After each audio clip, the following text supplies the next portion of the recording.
Hey, what's up there, YouTube land? Grumpy Gamer Dad here. Just came back from the Grape City Comic Con. I gotta make sure I got that right. My earlier video, I had the wrong name. The Grape City Comic Con in Lodi, California. If you saw my other video, that one focused on the Funko Pops that we scored well at that Comic Con, comic convention, whatever. This one is focused on the Disney pins. Kind of an unexpected surprise.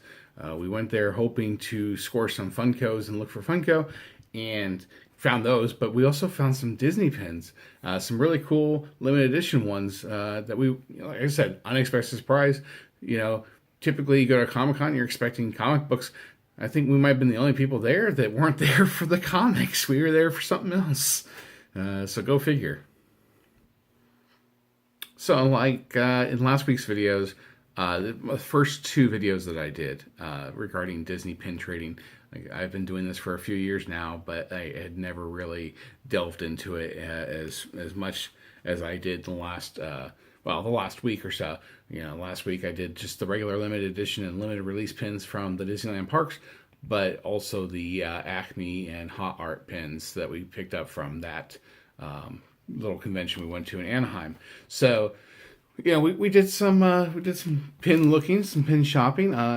Found a nice lady who was selling some pins, and as I got to talking to her, she realized I knew a little bit about the pin trading, a little bit more than the average person, thanks to our relatives that went with us last weekend. So she's like, "Oh, you don't want these pins. You want the binders." So I got to peruse her binders with complete sets, and there was some really good stuff in there. I actually picked up one of the sets. And so I'll just show you some of what we got. Some was, they're all limited editions. Some higher number, than others, but, we got some really cool stuff. Okay, so like I did last week, I start with the lowest edition, or the highest edition, I don't know, low, high. The one that they made the most of in the limited edition first, and then I work my way up. So, my wife and I, we buy what we like. I think I've said that before. And she's been on a Mickey theme lately. So she scored, this is the, I take notes too, the 100 Mickeys. This is pin number 100. And it was a limited edition of 3,500. And then, of course, she knew of my love for Olaf and Frozen. And so she picked up the 2015 World of Color. It's in the bag, sorry.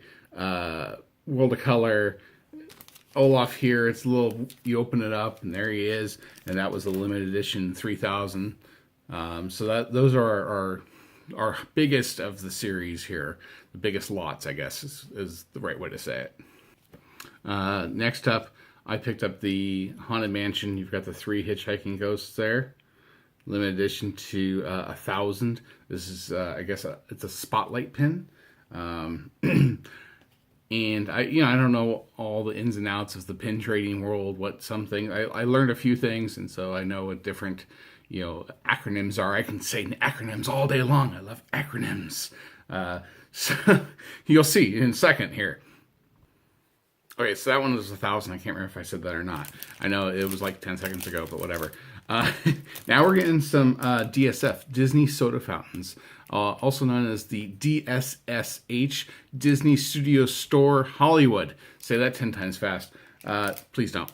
So we picked up this is one of the fairies from Sleeping Beauty, Fauna. This is a special St. Patrick's Day, the Green Fairy, limited edition 400 from the DSF, Disney Soda Fountain. And then actually this says Disney Studio Store, Hollywood, Baloo, right, from the Jungle Book. And that was a limited edition 400 as well.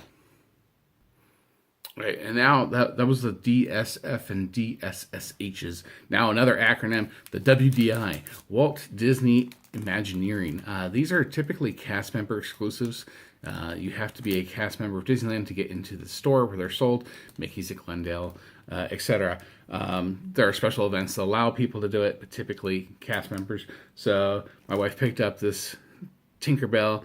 This is Mother's Day 2007. limited edition, and limited edition to 300. It's a Walt Disney Imagineering exclusive.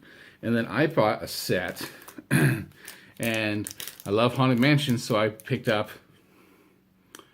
You see that's Ezra, one of the hitchhiking ghosts, WDI. And wait, there's more. Phineas, also a WDI limited edition. And finally, Gus. These are lenticular pins because I move it. Ooh, scary. And those were Walt Disney Imagineering exclusive, limited to 300. Finally, rounding it out, as far as limited editions go, my wife is the big winner here. She picked up this one here. Doesn't unfortunately have the cardboard, but we have verified its authenticity. There will be a video later on how to spot a fraud, I think, because I might have ordered some things on eBay that may be sketchy. We'll find out.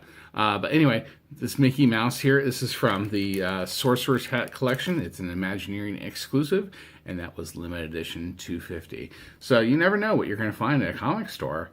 Until next time, or I'm sorry, a Comic-Con. Until next time, this is Grumpy Gamer Dad signing off.